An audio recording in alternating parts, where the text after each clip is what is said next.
Good morning. Good morning. Welcome to Agape Christian Fellowship. Great to have all you who are listening and all you who will be listening.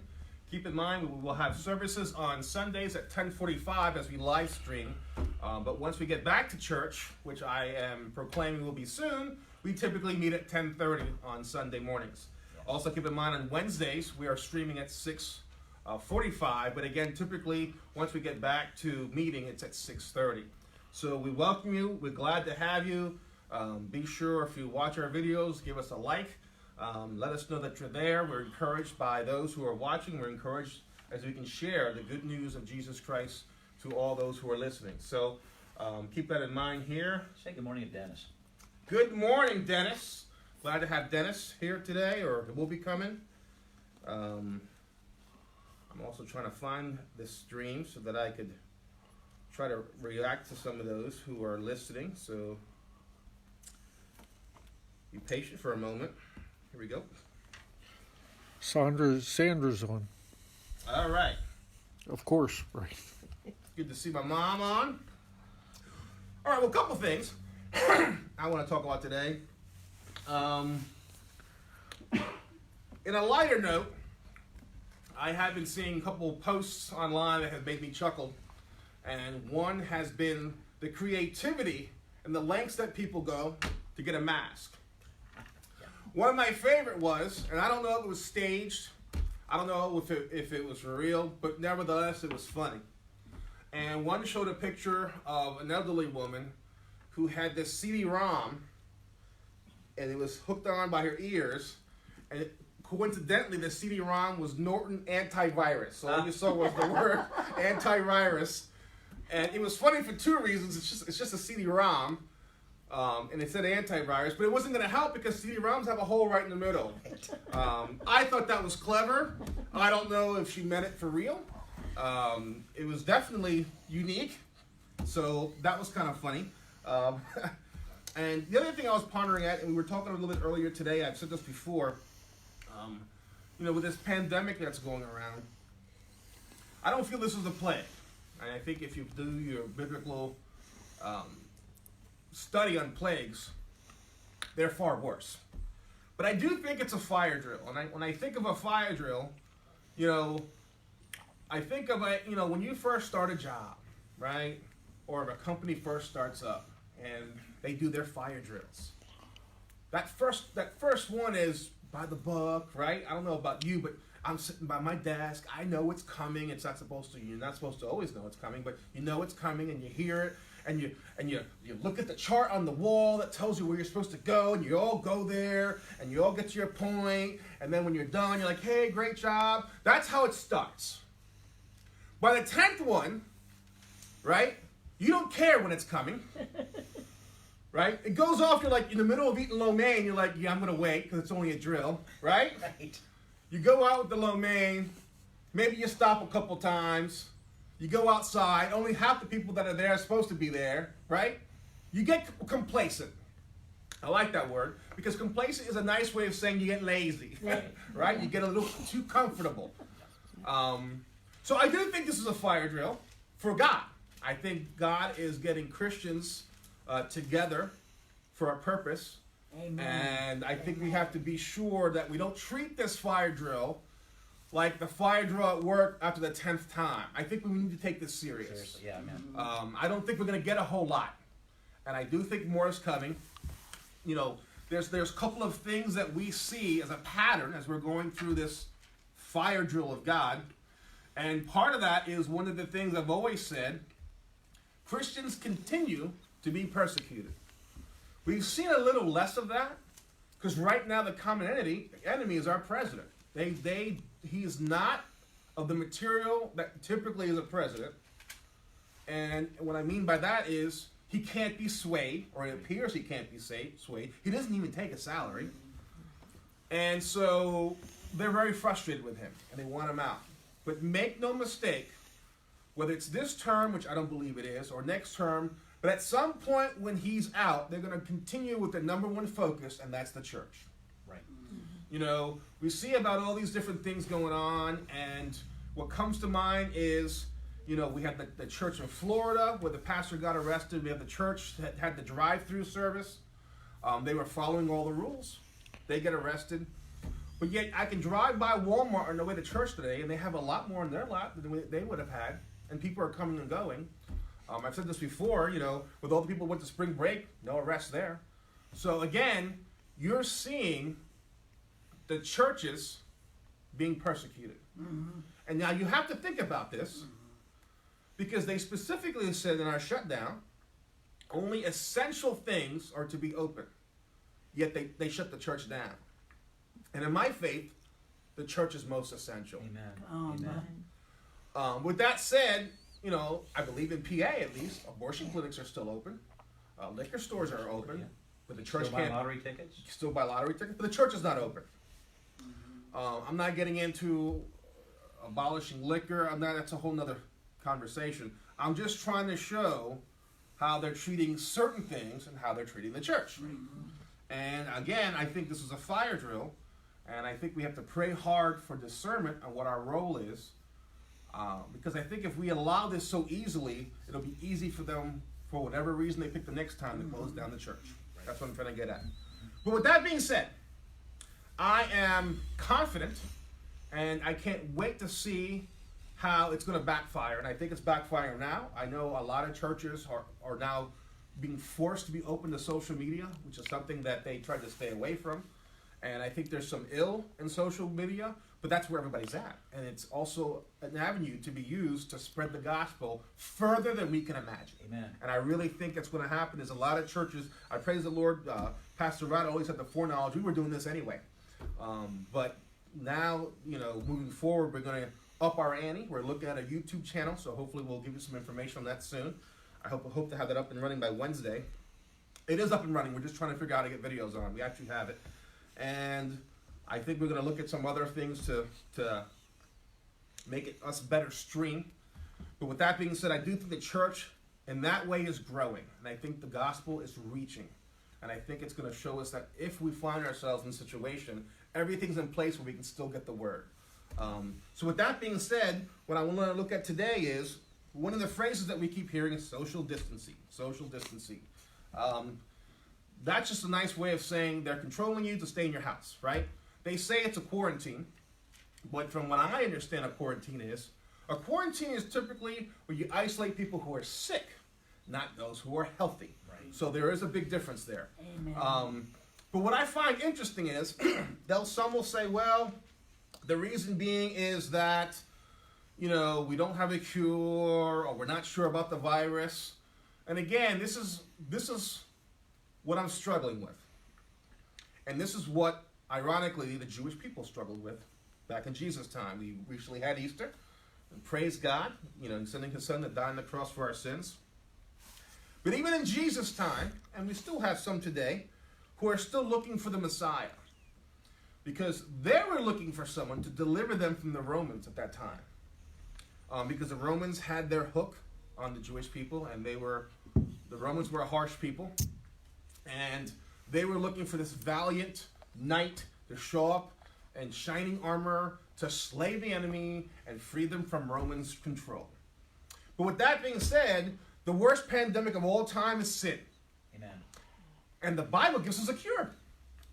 Yet no one takes that seriously.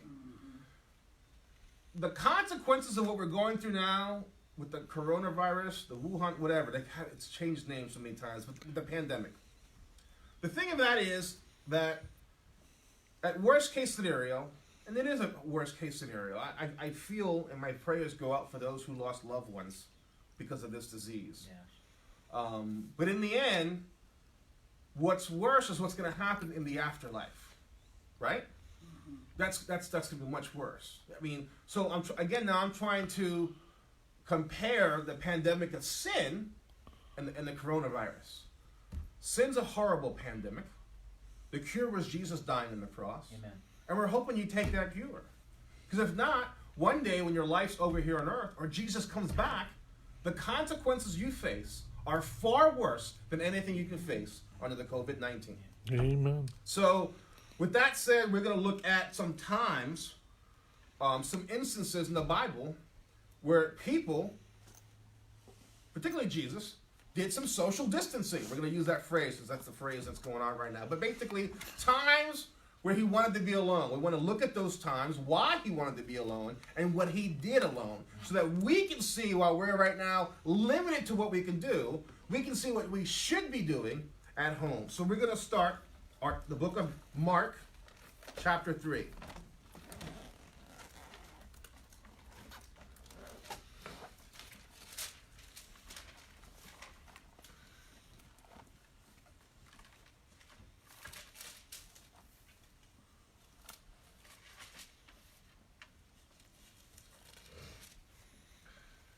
Let's start at verse 1 of Mark chapter 3.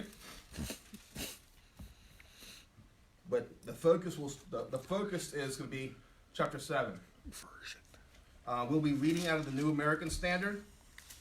I'll be sure to let you guys know that I almost always use that. With that said, a comment on what your favorite version would be nice. It's nice to know, but I like to use the New American Standard. So here we are, Mark chapter 3. Starting verse 1. He, being Jesus, he entered again into a synagogue, and a man there whose hand was withered. They were watching him to see if he would treat him on the Sabbath, so that they might accuse him. He said to the man with the withered hand, "Get up and come forward." Verse 4. And he said to them, "Is it lawful," them being the Pharisees, "is it lawful to do good or to do harm on the Sabbath, to save a life or to kill?" But they kept silent. After looking around at them with anger, grieved at their hardness of heart, he said to the man, "Stretch out your hand." And he stretched it out, and his hand was restored. The Pharisees went out and immediately began conspiring with the Herodians against him, as to how they might destroy him, which is very ironic, by the way, because the Pharisees and the Herodians were enemies. So they were so livid with him that they were wanting to work together.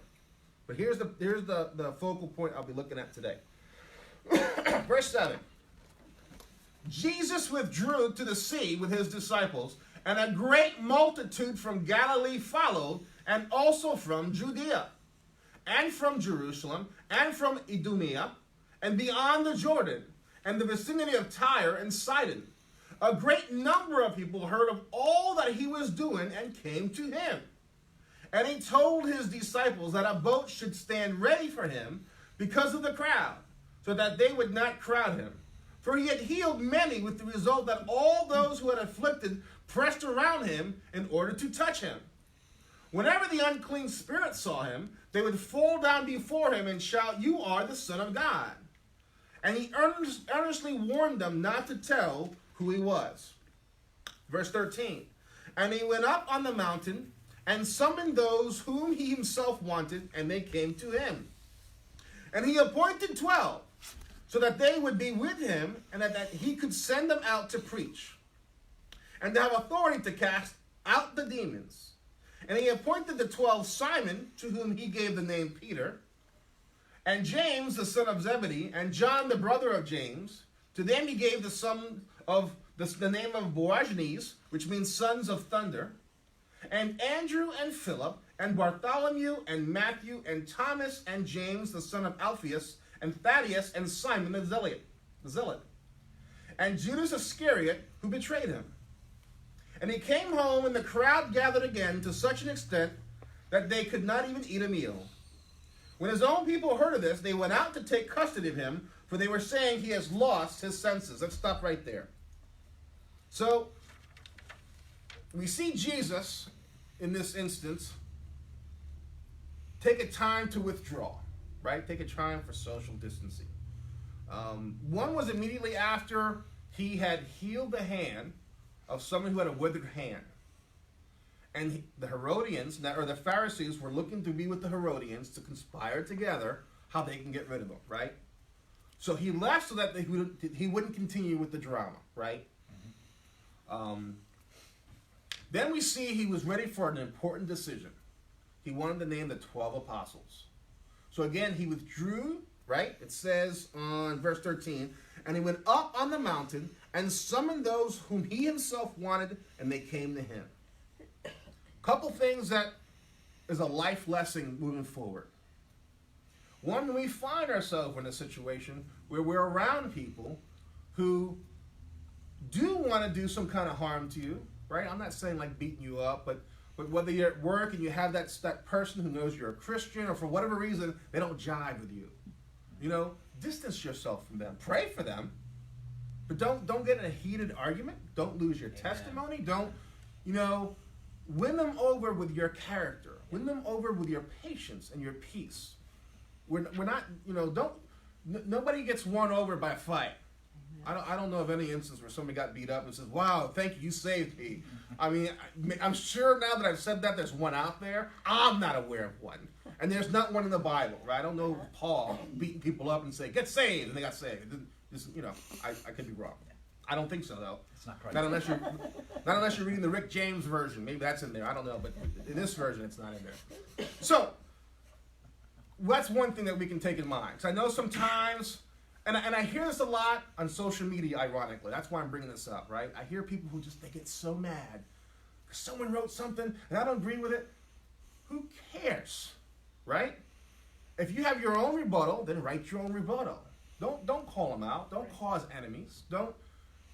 Social media is only as powerful as you make it. Amen. If you don't make it powerful, it's not that powerful. Yes, indeed. God is always in control, right? And what I think is happening is you have a lot of people who've had very liberal, anti-Christian views. And I think Christians, for the most part, didn't want to get involved. But I do believe some of them are like, "Hey, enough's enough." So we're not being nasty, but we're pointing out at times why we think you're wrong. And now all of a sudden, those people who've never been challenged before are like, "Whoa, hey, I don't agree with that." Hey, but that's why it's my opinion. That's why you have your opinion, right? I'm not saying you're any less of a person. I may not agree with what you think, but I'm not saying, "Hey, you're a whatever, a dimwit, a dummy." I'm not a moron. I'm not saying that. I'm just saying, "Hey, here's what I think. Just why don't you think about it?" And it just kills me because I hear people just get all burned up inside and they lose their joy because of someone in Alabama who said something. Who cares? Yeah. You have control of your life. That's right. Right? And I know it's hard because as we're stuck at home for the most part, most people are turning to social media. Don't. Turn to the Bible, Amen. right? Yes. I mean, they're like, "Oh, we want to be around different people." Well, this is a book that took about 13 to 1,500 years to write and approximately over 40 different authors. You're with good people here. Stick with this. I think you're going to be a lot safer, right? Amen. No one's ever died from overdosing from reading the Bible. Fact! You can fact check me, but that's true, right? No one. So just keep that in mind. I think it is important to make sure that when you're coming to a big decision, to spend some time alone in prayer.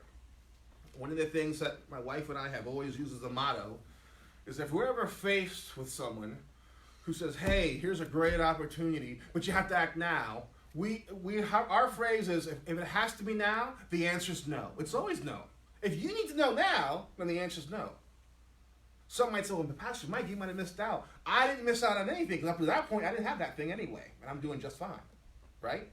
If I don't have time to talk to my wife about it and talk to God in prayer, I don't want to do it.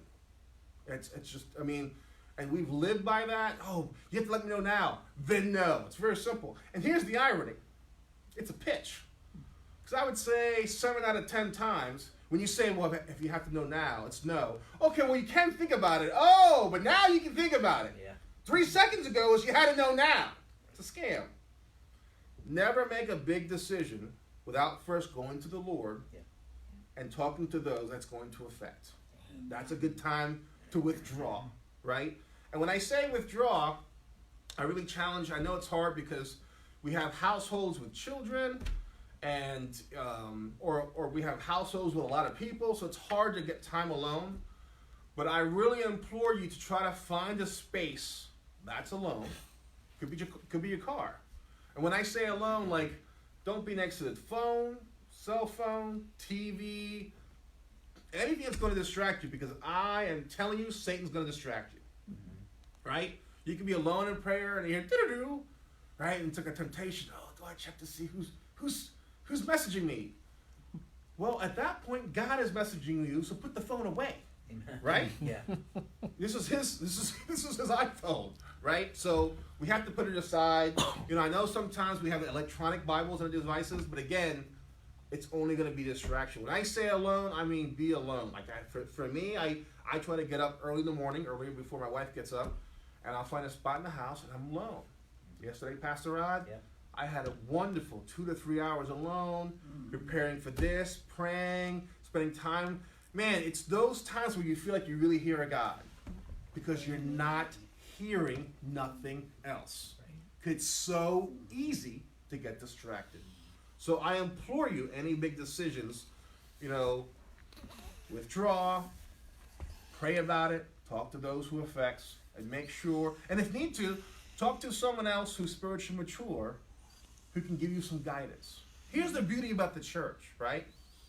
On social media, I hear all the time people asking for advice. Hey, does everybody have a recipe on this? Does anybody, But you'd be surprised with the life experience you have in your own church. Chances are someone in that church has either gone through or known someone who's gone through the same or something similar than what you're going through now. I know it to be true in this church, and this is a small church. So I am positive that if you're going through something and you ask a few people and they're like, well, here, and maybe what their answer isn't going to be your answer, but at least they've been through it, right? And there's nothing that's going to motivate them to steer you wrong. It's not like they get extra money if they give you bad advice. So, again, I'm trying to highlight resources that God has established before us that we're not using. We would much rather go to social media to ask a question when we could just be asking people in our church. I don't understand that. But I was looking at that word that they used for withdrew. And it took me to an interesting story. And I have several interesting stories, but we're going to get to the ones that we can get to.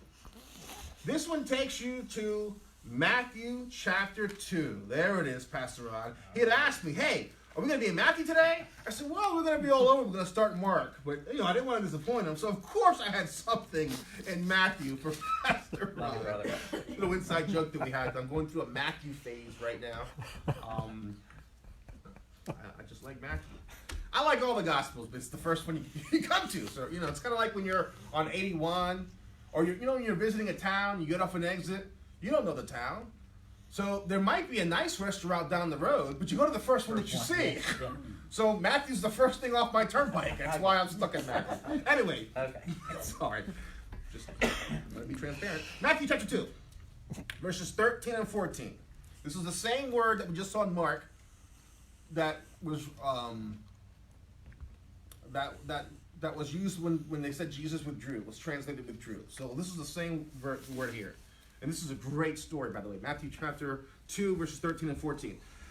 Now when they had gone, behold, an angel of the Lord appeared to Joseph in a dream and said, get up, take the child and his mother and flee to Egypt and remain there until I tell you, for Herod is going to search for the child to destroy him.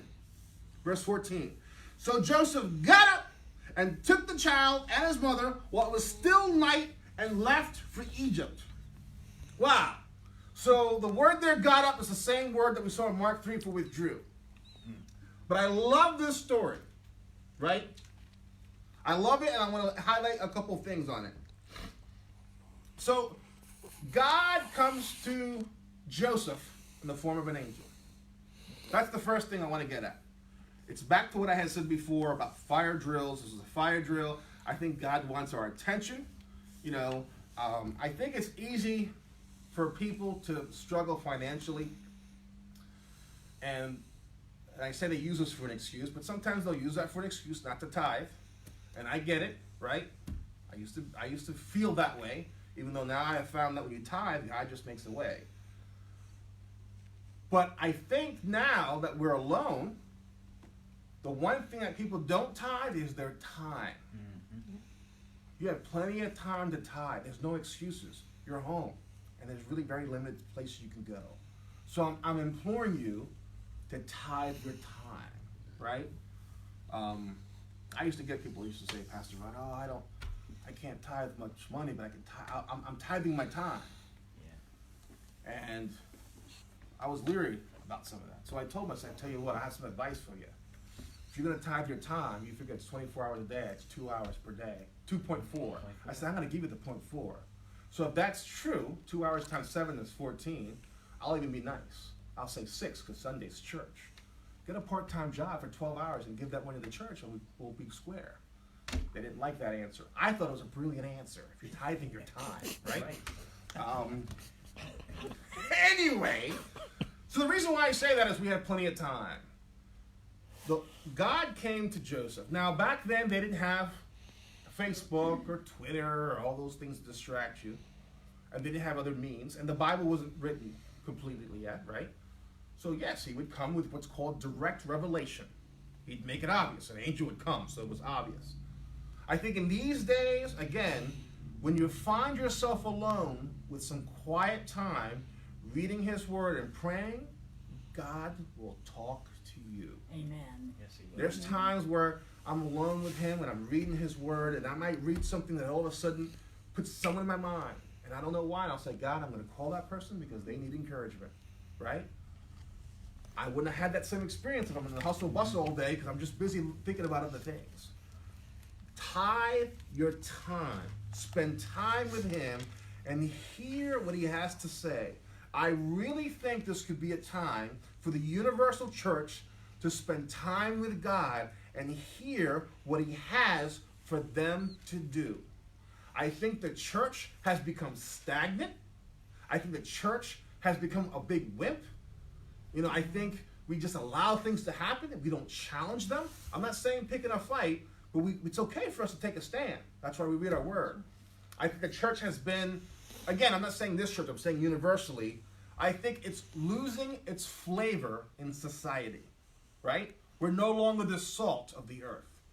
I think here's a time for us to spend time with God to figure out what plan he has for you to be the salt of the area that you live in. It's time for us. There's a flavorless society right now, folks, where we were talking earlier, they're blind. They're blind and they want to promote things that just doesn't make any sense. And here's the irony. A lot of these same people, we were talking earlier, a lot of these same people on surface, they're educated people. They've gone to school, they're smart, but they're blinded by the prince of this world, which is Satan, right? Which is why they come off with these ridiculous, mostly anti-Christian agendas.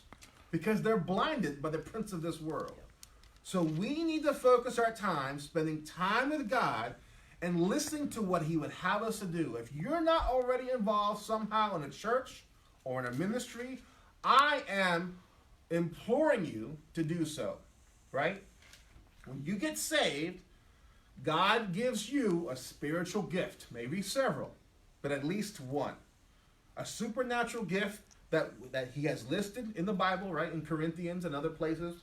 And it's a gift where you can help serve those in the church. That's the purpose of the gift.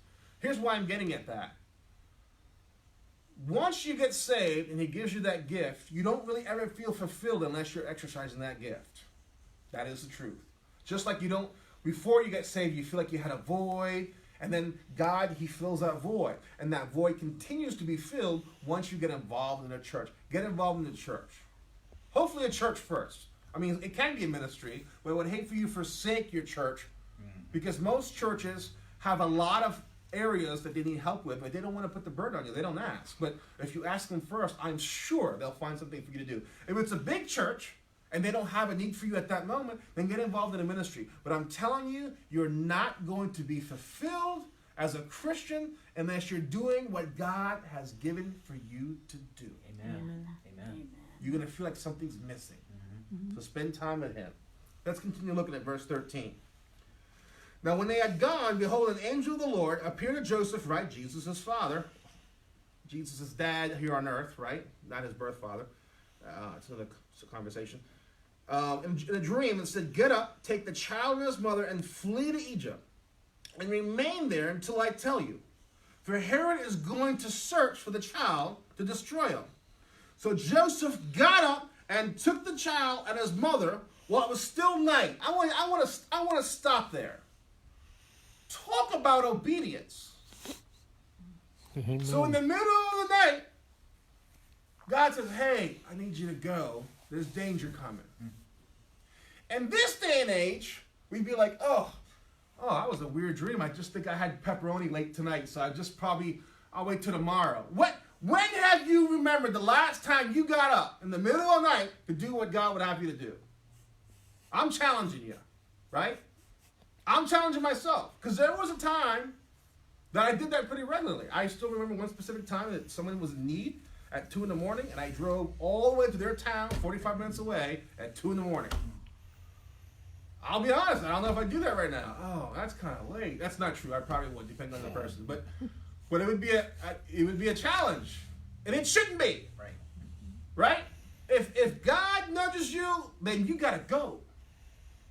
And I think I know why it becomes harder. It becomes harder because we get older. And as we get older, we have more responsibilities. We have more people that we're responsible for. We have bills. We have a house. We have a car. I get it. Which takes us back to Mark 3.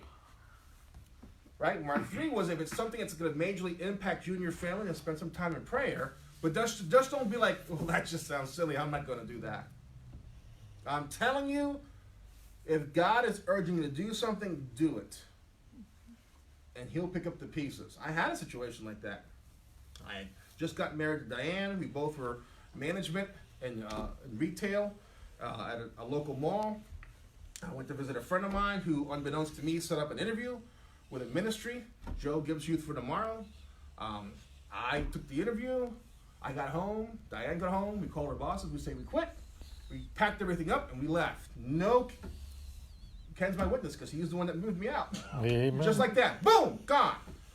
And it was a great experience. We learned a lot, and I look back in retrospect, what we learned there prepared us for all the other things God had to do.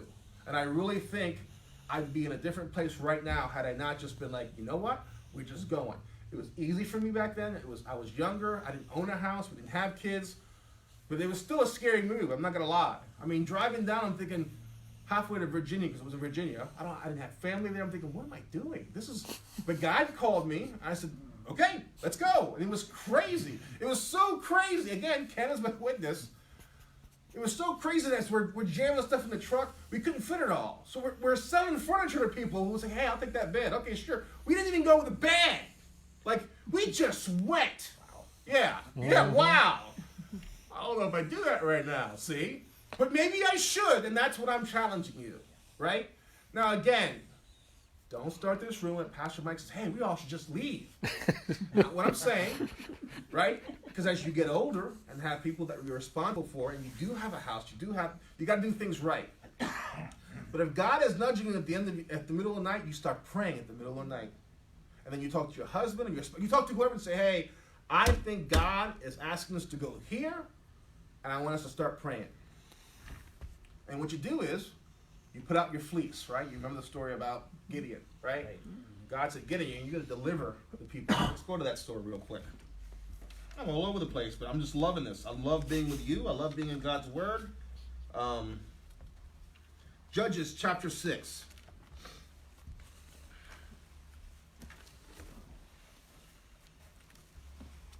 Genesis, Exodus, Leviticus, Numbers, Deuteronomy, Joshua, Judges, Ruth.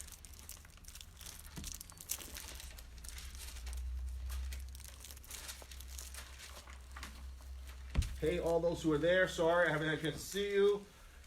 Good morning, Barbara, Joyce, Marvelyn, Mary, Eva, my sister, Nancy, Carl. Good morning, everyone. Glad to have you here. We are privileged to be sharing God's Word with you, and we're so grateful that you're here. Judges chapter 6, right? Verses 36 and 40. Or no. I'm in Joshua, the one that doesn't match. Let's try Judges. Page 339. Yeah, page 339 if you have Pastor Rod's Bible. I love that. Judges chapter 6. We're looking at 36 and 40. It says, then Gideon said to God, if you will deliver Israel through me, as you have spoken, behold, I will put a fleece of wool on the threshing floor. If there is dew on the fleece only, and it is dry on all the ground, then I will know that you will deliver Israel through me, as you have spoken. And it was so. When he arose early the next morning and squeezed the fleece, he drained the dew from the fleece, a bowl full of water. Verse 39. Then Gideon said to God, do not let your anger burn against me, that I may speak once more. Please let me make a test once more with the fleece. Let it now be dry only on the fleece, and let there be dew on all the ground. God did so that night, for it was dry only on the fleece, and dew was on the ground. So he finally said, listen, right? I had read this last night. And what happened was you had a band of people that would come in every so often, every year, and just take all the stuff that the Jews were putting aside for food and stuff. It was kind of like the story of the Magnificent Seven. I really do think it came from this story. So the Jews would try to hide some of the food. So here, Gideon, he's trying to hide some of the food because he knows they're going to come take it. And God comes to him and says, hey, I want you to deliver. I want you to deliver your people.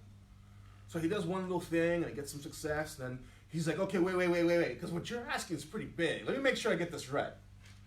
So he said, I tell you what, I'm going to put a welcome mat outside. And if the welcome mat is wet, but everything else is dry, then I'll know I'm good to go. So he gets up and he wrings out the welcome mat and it fills a bowl of water, but everything else is dry. So he's thinking, well, you know what, that could have just happened anyway. Let's just, I got to make sure, right? He goes, so he said, God, sorry for testing you. How about next time, make the ground wet and the welcome mat dry? And it was so. He says, okay, I'm good to go. Some will say, well, I don't know, Gideon, why you were testing God. But I know I have come into situations where it seems like God wants me to go into a different direction. So, quote unquote, I put out my fleece. And what that typically looks like is I'll have a period of time and I'll say, Lord, and here's a wonderful example. I've done this several times now. If I was in a certain situation where I was working, but I felt he was asking me to go somewhere else, I said, the Lord, in the next 30 days, I'm going to apply for as many places as I think you want me to go.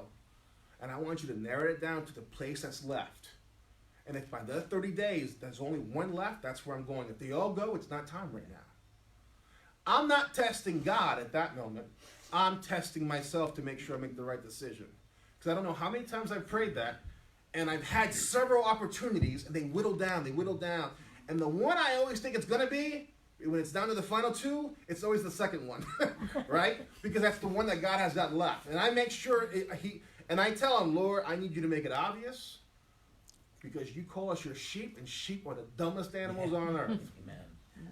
Right? I tell him full out, I'm not testing you, I'm testing me. I don't want to make a mistake. You make it obvious. And I'm telling you, if God is urging you to do something, and you spend time alone with him, you say, Lord, I'm going to give you whatever, 30 days, or in my case was 30, because I was, like I think the place I was in Virginia, I thought it was time to go.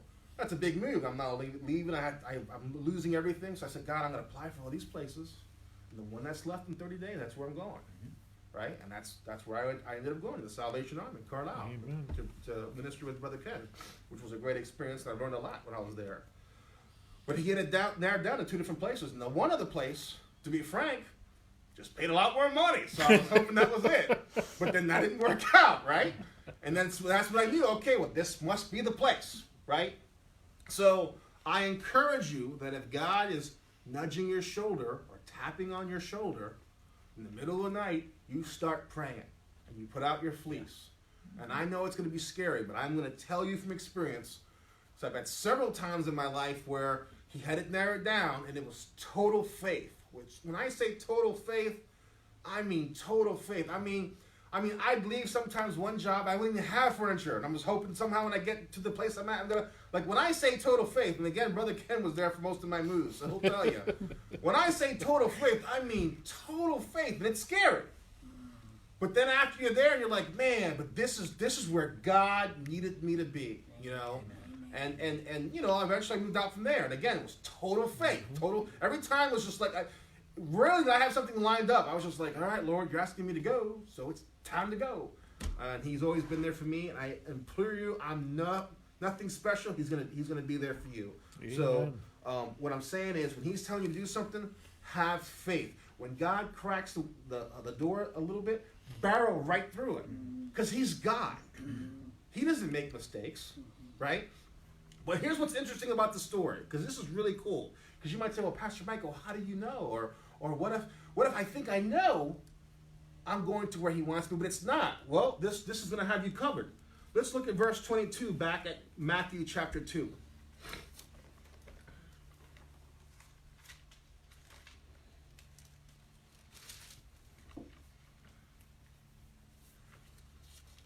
So as you go there, let me just fill you in what's happening with the rest of this. Actually, let's go back. I'm sorry. This makes more sense. Let's go back to verse 15 and leave off and then go to 22.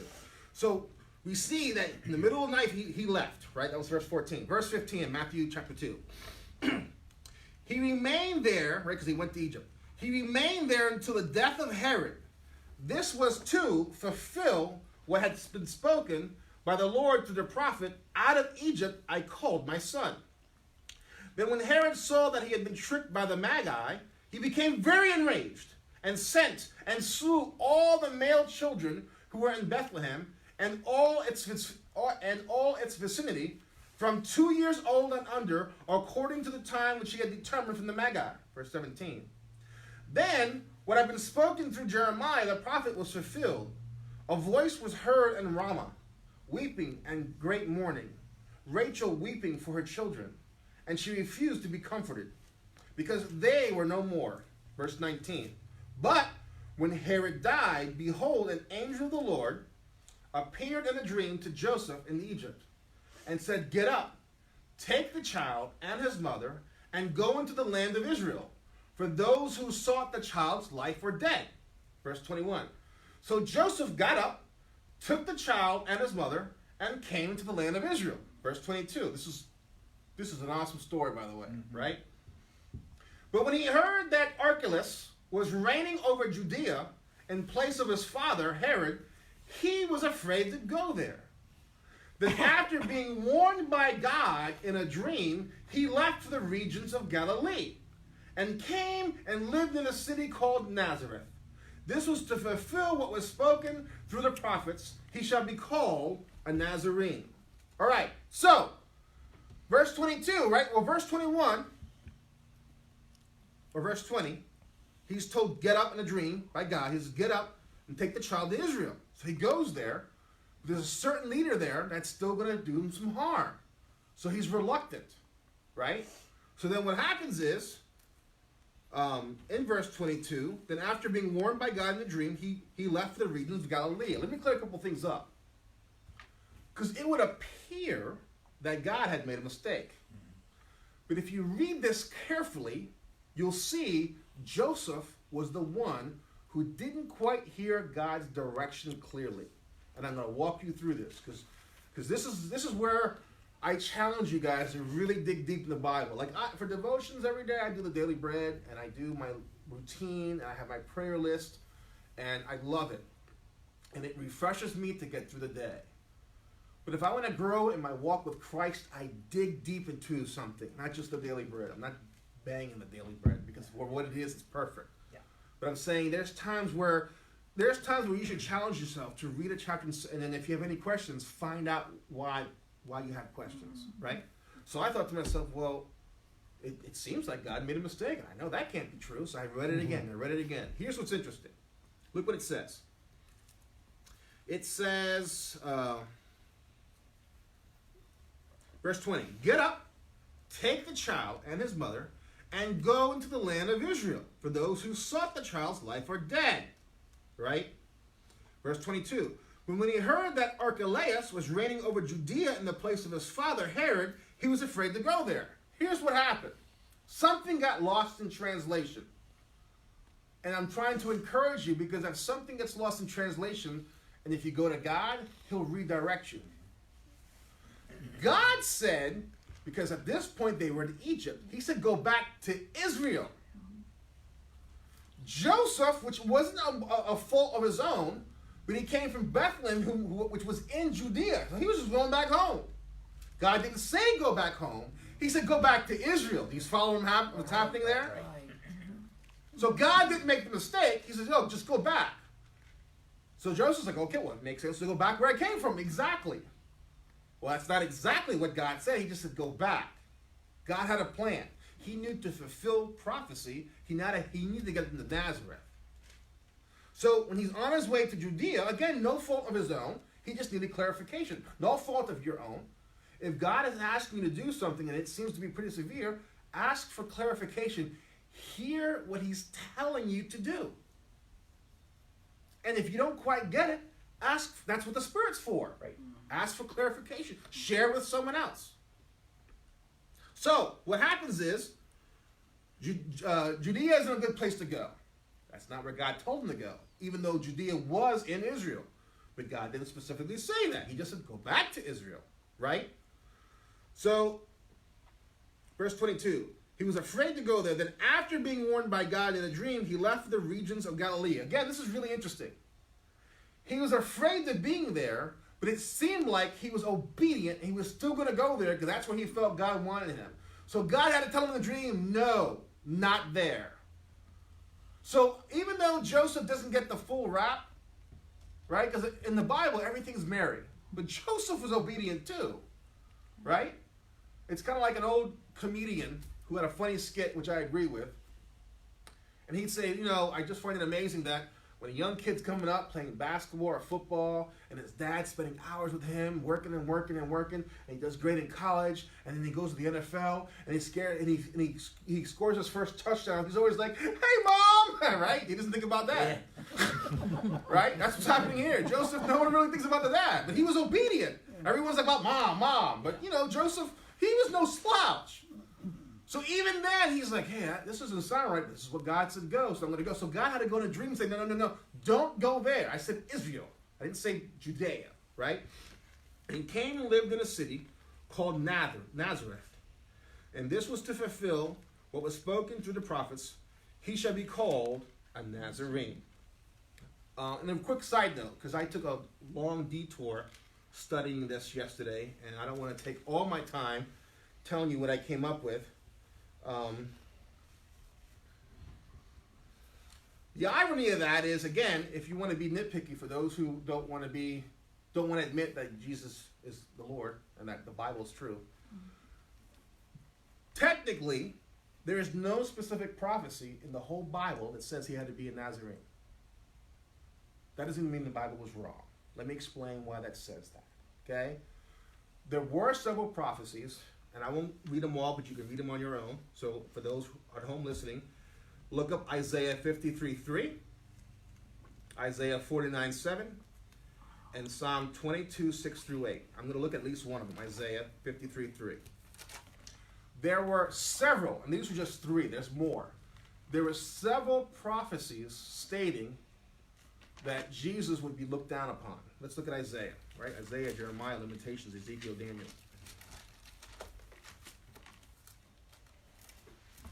I don't want to deter from them, but I just wanted to, in case people stumble, and I just enjoyed going down this rabbit hole, if you will. Gave me a good chance to really dig deep. Isaiah 53:3 says, he was despised and forsaken of men, a man of sorrows and acquainted with grief. And like one from whom men hide their face, he was despised, and we did not esteem him. Okay. So then he goes to Nazareth.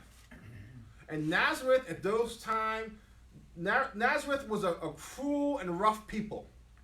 They were crude, they were rough. Nobody liked people from Nazareth. It was like the ghetto, to be frank. And we see this in John 1:46. Matthew, Mark, Luke, John, chapter 1. I'm trying to dig deep because the Bible is great, is so filled with mysteries. You just gotta dig. And I don't know about anybody else, but when I dig, I just feel alive in the Lord, to be honest with you. So John 1:46. Well, actually, let's go to 45. Philip found Nathanael and said to him, "We have found him of whom Moses in the law and also the prophets wrote, Jesus of Nazareth, the son of Joseph." 46. Nathanael said to him, "Can any good come out of Nazareth?" Philip said to him, "Come and see." It's important what verse 47 says. Jesus saw Nathanael coming in him and said of him, "Behold, an Israelite indeed, in whom there is no deceit." So Nathanael wasn't just, blindly condemning the Nazarenes, because the Bible says, hey, here's a guy that doesn't lie. What here in verse 44, when Philip goes to Nathanael and says, "Hey, we found the Messiah out of Nazareth," and Nathanael goes, "Nazareth? Can anything good come out of Nazareth?" Because it was a place that was just kind of like, "Oh, you're from there?" It's kind of like people from Ohio. Okay, I'm just kidding, right? But most times they're like, "You're in Ohio? What's in Ohio?" Right? I'm just kidding. Don't get offended. But you know what I mean? Everyone knows a place where you're thinking, "Oh, you came from there?" Like, what? Okay, right? So that was to fulfill that prophecy. Just so you don't start reading and thinking, well, there's no prophecy. No, there isn't. But there's prophecy saying that he was going to be despised. And so they picked this minuscule, despised town. And if you remember one of the stories where he's casting out demons, they say, "What would you have with us, Jesus of Nazareth?" They didn't want to say Jesus the Christ. They wanted everyone to hear he's from Nazareth, right? It was fake news. The fake news does it all the time. They infer something by saying something. And that's exactly what the demons are trying to do. They're saying, "Oh, he's from Nazareth. Did you hear that, everybody? He's from Nazareth." Whatever. He was Jesus the Lord. He was Jesus the Christ. Right. So anyway, my point is that Joseph didn't quite get exactly where God wanted him to go.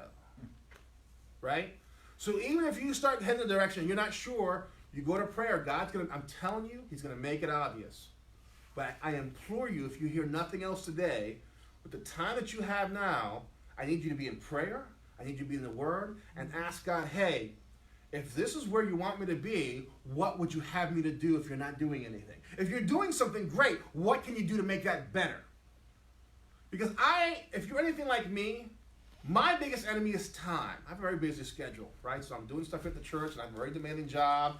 I'm just very busy. So it's hard for me to find time to do things that I felt God has been asking for me to do. Well, now I have that time, so I've been trying to do some of the things that I think he would have me to do and do better some of the things that I am doing. And I want you to do the same, because I'm telling you, when this whole thing gets lifted, you won't have time anymore. And I really think this fire drill is to start separating those who have time for God, because he's going to have something for you, and those who don't have time for God, and they'll be not left behind, but they won't be used, right? They won't be sanctified. That's what we have the word sanctify. Sanctified means set apart. So when you're going to a cupboard and you're looking for things to make your favorite chili, right, your recipe, you set apart what you need. Okay, I'll need this. But then you leave behind what you don't want. Not that it's important, but you have a job, and this is what you need for that job. Right. Sanctifying means God has a job. Make sure he sets you aside for that job. Right. If not, he won't love you any less, but you're going to miss out on the blessings on that job. Because let me tell you, in a universal sense, the job is we need to be more aggressive in sharing the word, the gospel, with this country. Gone are the days where people say, "Well, I was brought up in the church." That's not true anymore. Many are not brought up in the church. So whether it's taking a stand, whether it's praying, whether it's getting in your word, don't forsake the time that you have to spend with God. I've said this before, and I'll say it again. There's two people in this life. There's who you are now and who God wants you to be. And when those two people meet, God is going to do mighty things through you. Amen. That'll depend on you and what you do with your time. Thank you for your time. If you have any questions, please let us know. We'll keep you posted on the YouTube channel. And may God urge you to do something great, and may he give you all that you need to follow through with it and have blind obedience, because you'll be blessed. Have a super week.